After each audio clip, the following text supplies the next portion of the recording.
नमस्कार जय जगन्नाथ मु सुप्रिया आपण मानक पई आज गोटे क्विक इजी आउ टेस्टी रेसिपी नहीं आसी रेसिपी ना है कुकर पास्ता। आज आम पास्ता को प्रेशर कुकर में बनइबा। फर्स्ट प्रेशर कुकर भल भाव गरम है सेठी किछि तेल नहीं ताकू भल भाव चारिटे स्प्रेड करदे।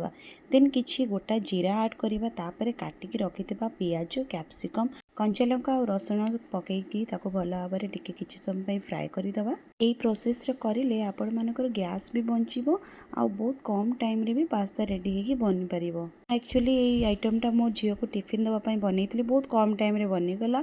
किछि स्वीट कॉर्न भी सेठी ऐड करदे आपण इच्छा आप जहाँ भी वेजिटेबल्स ऐड करें।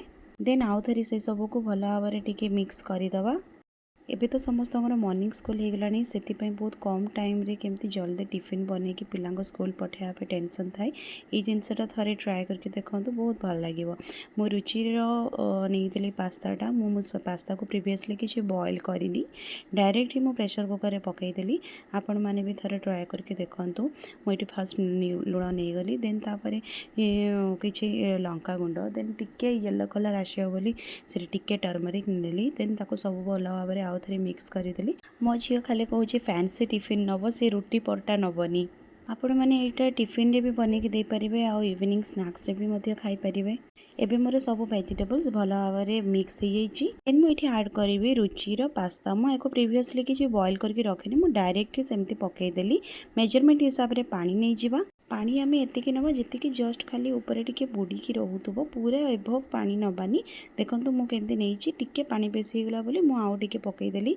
तापरे टिके टिके जस्ट देखो खाली टिके मिक्स करिकना ताको आमे लिडटा को बंद करदे। आपण मानक मो वीडियो भल लगुले सियोर लाइक करेंगे आ जो मैंने मो चैनल को नुआ विजिट करचंती प्लीज सब्सक्राइब करदेवे।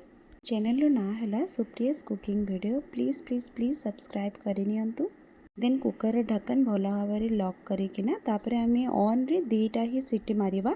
देन देखंतु मोर पास्ता केते बढ़िया सिझी जाइछि और बहुत भल भी टेस्ट थिला। आज मोर दीटा जिनस फायदा है गोटे है गैस बंची गला आ गोटे है मो झील को फैंसी टिफिन मिलगला से बहुत खुशी होगला। पास्ता पूरा बनिकी रेडी होगला देखंतु पूरा बढ़िया से सिझी जाइछि। आपण मैंने भी थरे कुकर रे पास्ता बनैकी देखंतु बहुत बढ़िया टेस्ट लगे और टाइम भी बंची जीवो। देन से किसी सोया सॉस और tomato sauce then chilli flakes seeds पकईदेली। मु बेसी राग करलिनी कारण छोट छुआ खाइब आपण इच्छा अनुसार टेस्ट अनुसार राग करेंगे। तापर किसी कोरिएंडर लीव्स पकईकी मोर रेडी हो गला कुकर पास्ता। कुकर पास्ता रे मेन स्टेप रहिला पानी रो मेजरमेंट। आपण माने वीडियो रे देखिथिबे मो खाली जस्ट डीप हैला पर्यंत पानी नैथिली आ ओनली दीटा सीटी रे ही मोर पास्ता रेडी हो गला। जस्ट बिकॉज इठी टिके स्वीट कॉर्न पकईची सेति पई टेस्ट बहुत ही बढ़िया लागतला। टिके मीठा राग खट्टा सब फ्लेवर थिला बहुत टेस्टी थिला। आज फर्स्ट टाइम मो झीर टिफिन पूरा कंप्लीटली फिनिश होके आनीथिला से बहुत टेस्टी थिला। आपण माने भी थरे ट्राई करंतु। पुणी देखाबो नेक्स्ट वीडियो रे। बाय जय जगन्नाथ।